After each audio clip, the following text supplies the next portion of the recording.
Video we're going to discuss the most important events that took place during the previous 12 hours. We have a lot of very interesting updates, so let's start. And of course, first of all, we're going to talk about the United States of America because during the previous 12 hours, the President of the United States of America, Donald Trump, made a lot of very interesting statements. So let's start. And this is the first statement that he made. We will have a meeting with Russia, and I think the location will be very popular. I don't want to announce it yet. I'll announce it later today. I will soon have a meeting with Putin. He also wants to meet as soon as possible. Trump stated that Zelenskyy is getting everything he needs for progress in the Ukrainian settlement. According to Trump, the US is proposing both that Kyiv make territorial concessions and that Russia return part of the Ukrainian territories.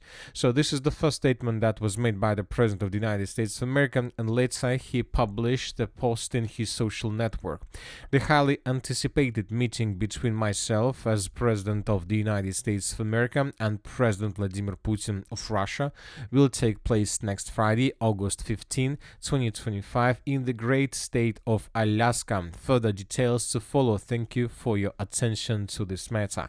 And later, the Secretary of State Marco Rubio made additional statement about the situation, giving us additional details and clarifications. Rubio believes that a US-Russia summit would be productive if progress is achieved before the meeting. So which means that Marco Rubio says that we should see a lot of changes, we should see a lot of details these days, not on the Friday 15th of August, but today, tomorrow, or the day after tomorrow. We need more details, and we need to understand what exactly the President of the Russian Federation and the United States of America are going to talk about on the territory of a great state of Alaska. The Russians later, probably 1 hour or 30 minutes later, confirmed everything that was stated by the President of the United States of America. This information was confirmed by Special Aide Ushakov. He said that yes, the meeting would take place on the territory of Alaska.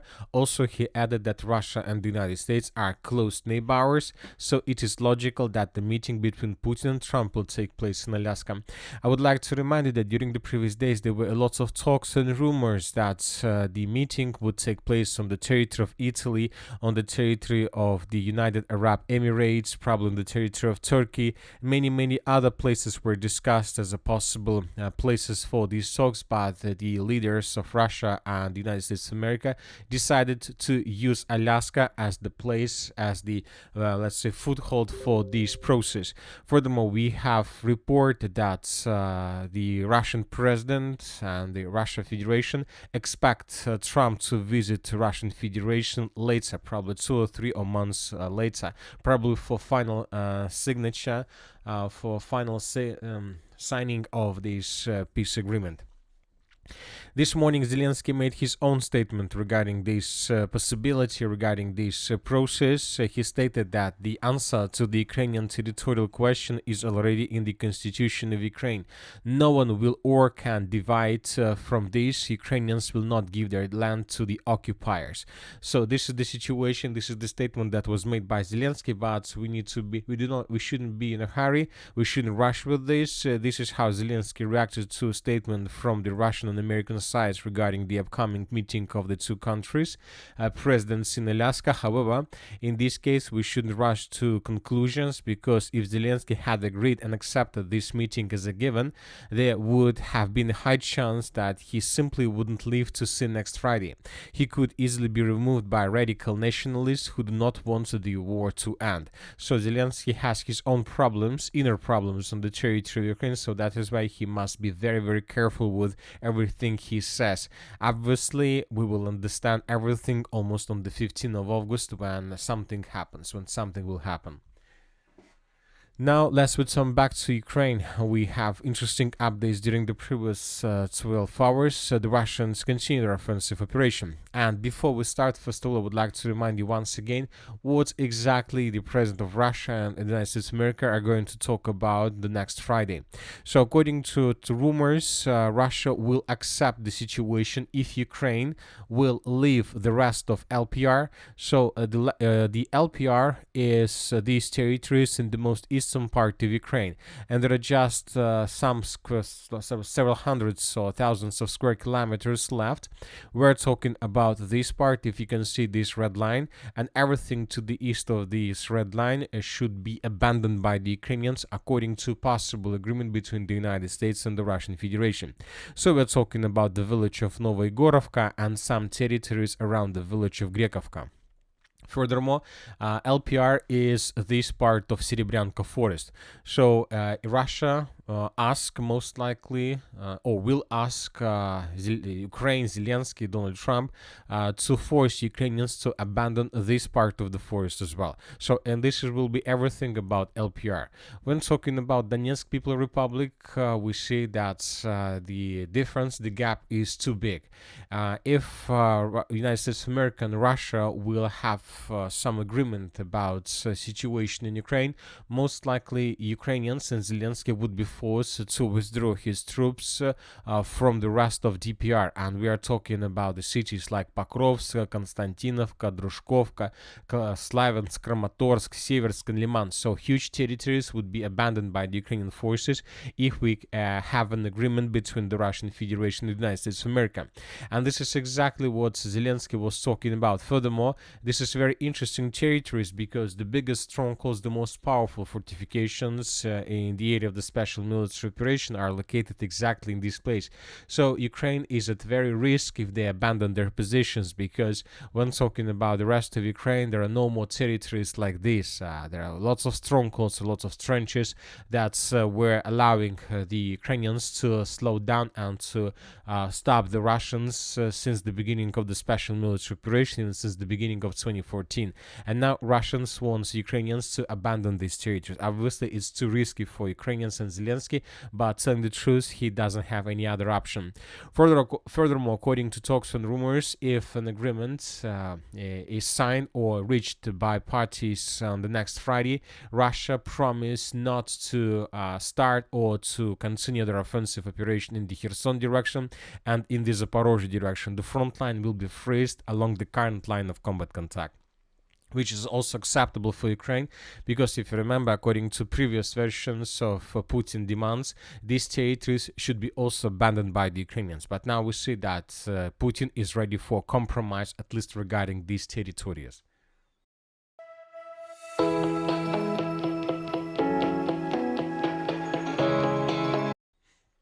Now let's discuss the situation on the ground. We have some changes. The clashes resumed and renewed on the territory of the Sumy direction.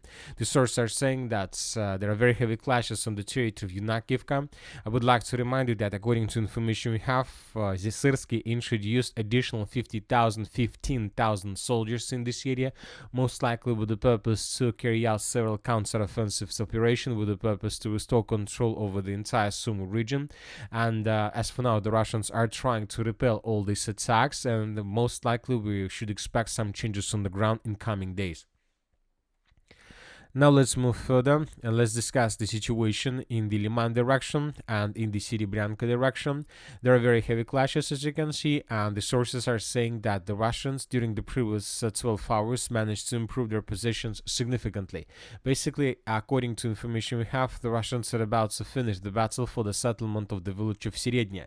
If Russians take this village under complete control, this will allow the Russians, first of all, to improve their positions on the Ukrainian side of the river of Nitro. This is the first thing, and the second thing, the Russians will be able to cut the only road of 527 that Ukrainians used to supply their forces in the Shandrigalovo from the west. This will allow the Russians to cut logistics in this region, and probably the situation for Ukrainians in Shandrigalovo would become much worse in comparison with the current situation. Most likely they would be forced to fall back further in the southern direction. Now let's talk about the situation in Zarechna. If you remember, yesterday we discussed that there are very heavy clashes in this area. The Russians carry out some, let's say, blitz attack using motorcycles. They managed to break through Ukrainian defense and to get as deep as possible to improve their positions. Currently, the village of Zarechna was cut in several pieces. The Ukrainians brought additional forces in this area with the purpose to stabilize the situation.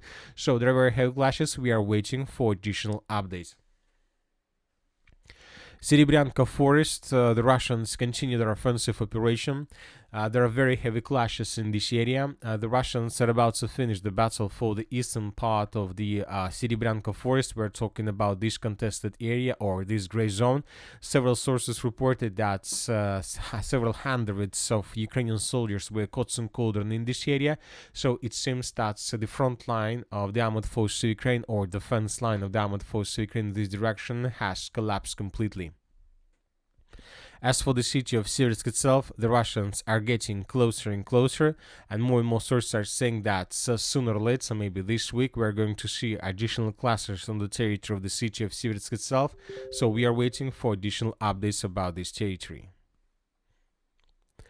Now let's talk about the Konstantinovka and the Pokrovsk agglomeration. So the most important updates, of course, are coming from the southern part of the Konstantinovka front line. The Russian armed forces, according to several pro-Russian resources, managed to establish complete control over the settlement by the name of Sherbinovka. So this is the village we are talking about. So some sources colored their maps like this. So if you remember, we discussed that during the previous days. First, the Russians managed to establish complete control over the settlement of Katerinovka. Later, the several sources reported that the Russians improved their positions to the east of the Gliban-Byksky water reservoir, and these two attacks created a cauldron for the armored forces of Ukraine on the territory of Gliban-Byk, and starting of that moment, the Ukrainians began evacuation of their soldiers through this forest and through this water reservoir itself. And we were waiting for when this pocket will collapse completely, and according to information we have, by the morning of the 9th of August of 2025, the Russians secured completely the settlement of Sherbinovka, and currently Ukrainians control just the village of Gliban-Byk, and most likely Ukrainians would be forced to fall back completely from this area in coming 24 hours.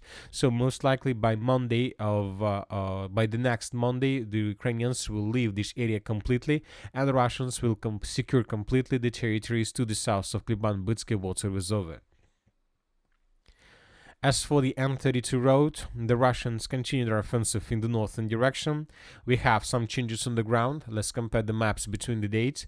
For example, this is the situation by the end of the 8th of August of 2025, and this is the situation by the beginning of the 9th of August. The Russians improved their positions in the northwestern direction in the vicinity of Zapovedne. The Russians continue their offensive operation to the north of the settlement of Poltavka, and the Russians are concentrated to secure the village of Rusin Yar in coming days or even hours. So we see that the Russians are not moving and not pushing in the direction of the Pokrovsk agglomeration, but the Russians prefer to improve their positions to the north of M32 road, which will allow them to create a secure zone, and probably this will allow the Russians, if they can get a breakthrough, to attack the settlement of Drushkovka from the southwest, which will lead to complete collapse of Ukrainian defense in the city of Konstantinovka. So very interesting and intriguing situation is developing in this area. As for the city of Pokrovsk, during the previous 24 hours, the pro-Ukrainian resources published this very interesting video. And here we can see how Ukrainians were capturing Russian soldiers, and the most important, the Russian soldiers were captured in the most central part of the city of Pokrovsk. So the video was long, and one of the episodes took place exactly in this point. Ukrainian soldiers captured Russian soldiers exactly in this area. So based on this video, we adjusted the map. We just added additional contested area in the central part.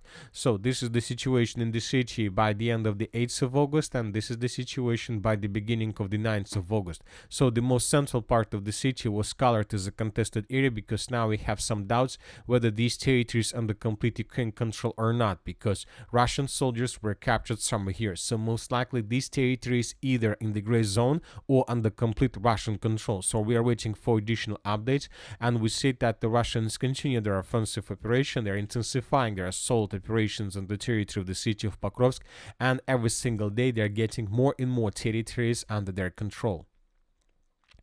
As for the South Donetsk direction, during the previous 24 hours, we haven't received anything special. Just pro-Ukrainian resources confirmed everything that was already added on the map of every single mapper. So the villages of Dachne was taken by the Russians, the village of Tolstoy, Zelený Gай, the village of Voskresenka. All these villages were taken by the Russians a long time ago, and just by the morning of the 9th of August, this information was confirmed by the pro-Ukrainian resources as well.